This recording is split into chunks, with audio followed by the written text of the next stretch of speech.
हाय दोस्तों, तो एक और मेन बोर्ड आईपीओ क्या है कि आने वाला है। तो बाजार स्टाइल रिटेल लिमिटेड करके ये कंपनी है, ये अपना आईपीओ लेके आ रही है। तो इस कंपनी से जुड़ी हुई कुछ इंपॉर्टेंट बातें हैं, तो वो सारी की सारी डिटेल्स मैं आपको इस वीडियो में एक्सप्लेन करूंगा। तो कंपनी की बात कर ली जाए तो कंपनी क्या है कि रिटेल आउटलेट है, जैसे आपका विशाल मेगा मार्ट हो जाता है या फिर रिलायंस ट्रेंड्स वगैरह हो जाता है। तो वो क्या करते हैं, वो वुमेन्स हो गए या मैन हो गए, तो उनके कपड़े वगैरह या बच्चों के कपड़े वगैरह या हाउस होल्ड का कुछ सामान वगैरह होता है, तो वो प्रोवाइड करता है। तो ये कंपनी भी वैसे ही अपना आइटम्स वगैरह प्रोवाइड करते हैं अपने कस्टमर्स को। तो कंपनी की फाइनेंशियल डेटा की बात कर ली जाए तो 31 मार्च 2022 से लेकर 31 मार्च 2024 तक का डेटा दिखाई दे रहा है। तो ये सारा का सारा डेटा क्या है कि मिलियंस में है, मैं आपको करोड़ में कन्वर्ट करके बताऊंगा। तो जो टोटल इनकम 2022 में हुई थी वो कितनी हुई थी, 561 करोड़ की हुई थी। इंक्रीज होकर 2023 में 794 करोड़ हो गई थी। 24 में कितनी हुई थी, 982 करोड़। तो अपन को दिखाई दे रहा है कि यहाँ पे इस कंपनी का रेवेन्यू क्या है कि वो इंक्रीजिंग ऑर्डर में है। तो चलिए कंपनी का जो प्रॉफिट आफ्टर टैक्स है उसकी अपन बात कर लेते हैं। तो 2022 में कंपनी ने क्या है 8 करोड़ का लॉस प्रेजेंट किया था, और 2023 में कंपनी ने 5 करोड़ का प्रॉफिट बताया था, और 2024 में कंपनी ने 2 करोड़ 19 लाख रुपए कमाए थे। तो अपन कह सकते हैं कि कंपनी लॉस में आके फिर प्रॉफिट में आई है। तो यहाँ पे कंपनी का जो प्रॉफिट आफ्टर टैक्स है वो भी अपन को इंक्रीजिंग ऑर्डर में ही दिखाई दे रहा है। तो कंपनी का रेवेन्यू भी इंक्रीज हो रहा है और कंपनी का प्रॉफिट आफ्टर टैक्स भी इंक्रीज हो रहा है। तो ये इस कंपनी का एक अच्छा साइन है कि कंपनी ग्रो कर रही है। रिटर्न ऑन इक्विटी की बात कर ली जाए तो कंपनी का 10.74% का रिटर्न ऑन इक्विटी है। इतना अच्छा डेटा अपन नहीं कहेंगे, तो ये कह सकते हैं कि ठीक ठाक ही डेटा है। रिटर्न ऑन कैपिटल एम्प्लॉयड 18.39% का, ये अपन कह सकते हैं कि अच्छा डेटा है। डेब्ट टू इक्विटी रेशियो जो है वो 0.76 का है। तो यहाँ कह सकते हैं कि हल्का सा कंपनी का जो डेप्थ है वो ऊपर की रेंज में है। और प्रॉफिट आफ्टर टैक्स मार्जिन आप देखेंगे 2.23%, तो कंपनी बहुत ही कम मार्जिन पे वर्क कर रही है।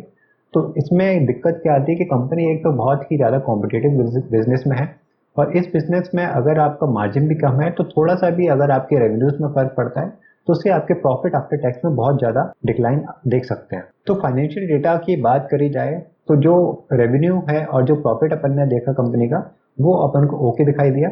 और इस डेटा की बात करें तो यहाँ पे अपन को डेटा क्या है कि ओके ओके ही डेटा अपन को दिखाई दे रहा है। और कंपनी जिस प्राइस पर आईपीओ लेकर आ रही है वो सस्ती लेकर आ रही है कि महंगी लेकर आ रही है, तो वो अपन पीई रेशियो से चेक करेंगे। तो कंपनी का जो आईपीओ प्राइस पर पीई रेशियो हो जाएगा वो 132 का हो जाएगा। तो एक बार अपन चलिए एक बार इसके जो कॉम्पिटिटर हैं जो लिस्टेड है स्टॉक मार्केट में, उनका पीई रेशियो भी चेक कर लेते हैं। तो यहाँ पे अपन को दो कॉम्पिटिटर दिखाई दे रहे हैं, एक वी मार्ट रिटेल हो गया, एक वी टू रिटेल हो गया। तो जो वी मार्ट रिटेल है वो क्या है कि वो लॉस में है, तो अपन इससे कंपैरिजन नहीं कर सकते हैं, अपन वी टू रिटेल से इसका कंपैरिजन करेंगे। तो वी टू रिटेल का अपन अगर आप पीई रेशियो देखेंगे तो 138 का है। तो ये डेटा क्या है, ये 31 मार्च 2024 का है। और आज की डेट की अगर बात करी जाए तो करंटली इस कंपनी का पीई रेशियो 105 का चल रहा है। तो जो वी टू रिटेल कंपनी है जो इसका कॉम्पिटिटर है, इसका पीई रेशियो 105 है। और जो अपनी कंपनी आईपीओ लेकर आ रही है इसका पीई रेशियो कितना है, ये 125 का पीई रेशियो लेकर आ रही है। तो अपनी जो कंपनी है ये ऑलरेडी महंगी है भैया, 125 का जो पीई है ना वो काफी हायर एंड पे है। और उस प्राइस पे भी कंपनी क्या है कि ग्रे मार्केट में डिमांड दिखा रही है।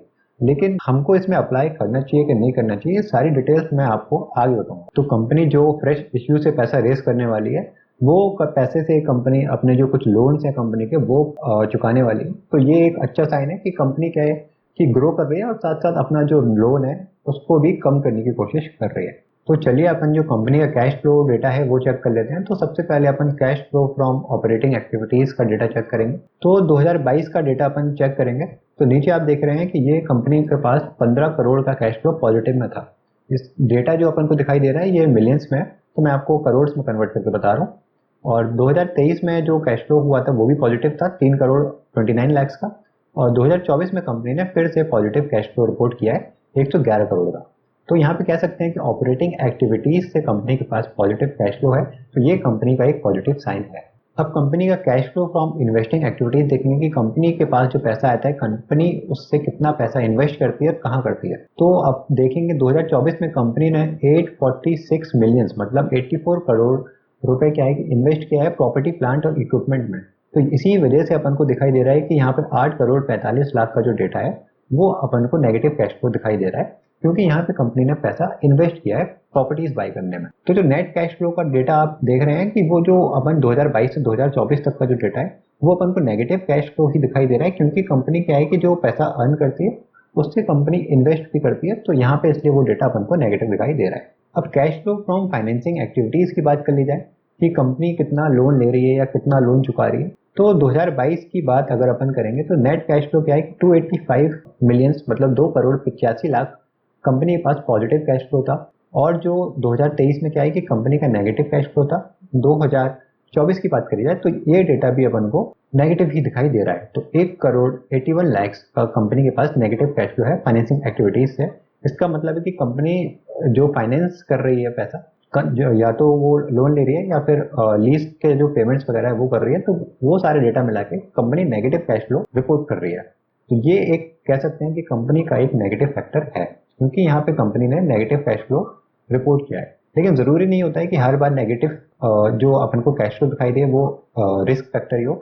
लेकिन यहाँ पे क्या कंपनी के जो लीज पेमेंट्स हैं वो काफी ज्यादा हैं, वो अपन को 693 मिलियंस दिखाई दे रहे हैं, मतलब हायर एंड पे है। और यहाँ पे जो डेटा है इसी की वजह से ही अपन को यहाँ पे नेगेटिव कैश फ्लो दिखाई दे रहा है। तो अब टोटल जो नेट कैश बचता है सारा डेटा चेक करने के बाद, ऑपरेटिंग एक्टिविटीज हो गई, इन्वेस्टिंग एक्टिविटीज हो गई और फाइनेंसिंग एक्टिविटीज के बाद जो नेट कैश फ्लो कंपनी के हाथ में बचता है वो अपन अगर चेक करेंगे तो ओवरऑल कंपनी के हाथ में 8,09,00,000 का डेटा अपन को दिखाई दे रहा है।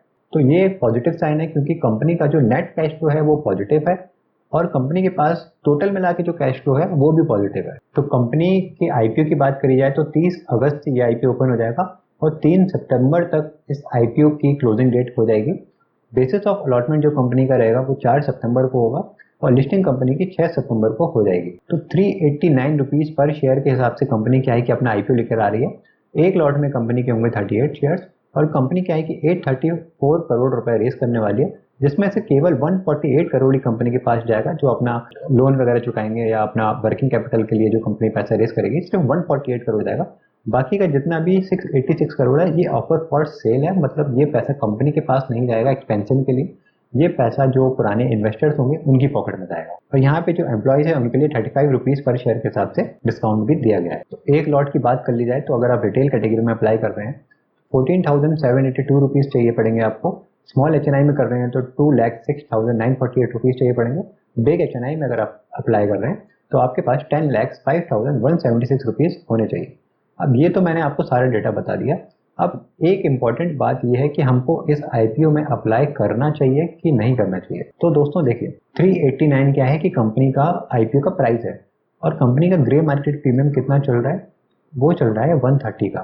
तो परसेंटेज वाइज अपन अगर चेक करेंगे तो कंपनी का 33% ग्रे मार्केट प्रीमियम चल रहा है अपने इश्यू प्राइस के ऊपर और कंपनी का जो पीई रेशियो अपन ने देखा था वो 125 का था।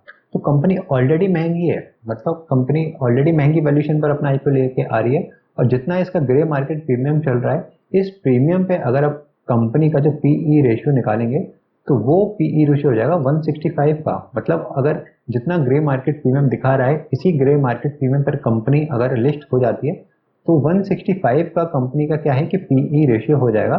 वहीं इसके जो कॉम्पिटिटर्स थे उनका पीई रेशियो 105 के आसपास था। तो 100 के ऊपर तो पीई रेशियो वैसे ही ज़्यादा है और कंपनी का क्या है 165 पीई रेशियो हो जाएगा।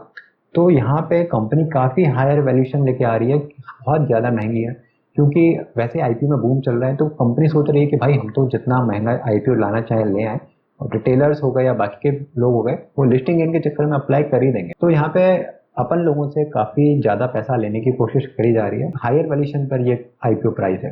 तो अगर आप बहुत ही ज़्यादा रिस्क ले सकते हैं, अगर आप बहुत हाई रिस्क टेकर्स हैं तो ही आप इस आईपीओ में अप्लाई करिए, वरना मेरी तरफ से क्या है आप इस आईपीओ को अवॉइड करिए। क्योंकि अगर ये आईपीओ नेगेटिव पे या डिस्काउंट में लिस्ट होता है तो इसको आप होल्ड भी करेंगे तो भी इस कंपनी की क्या है हायर वैल्यूएशन है, तो कितने टाइम में ग्रो हो रहा है कितने टाइम में ग्रो नहीं हो रहा है और बहुत कॉम्पिटिटिव बिजनेस है, तो इसका अपन को कोई आइडिया नहीं है। तो इस आईपीओ को अपन अवॉइड करके चल सकते हैं। बहुत हाई रिस्क टेकर्स हैं, अगर आप थोड़ा बहुत नहीं बहुत रिस्क ले सकते हैं तो ही इस आईपीओ में अप्लाई करिए, वरना ओवरऑल जो जजमेंट है कि आप इस आईपीओ को अवॉइड करके ही चलिए। तो यहाँ पे मैंने सारी इंपॉर्टेंट बातें आपको बता दी है।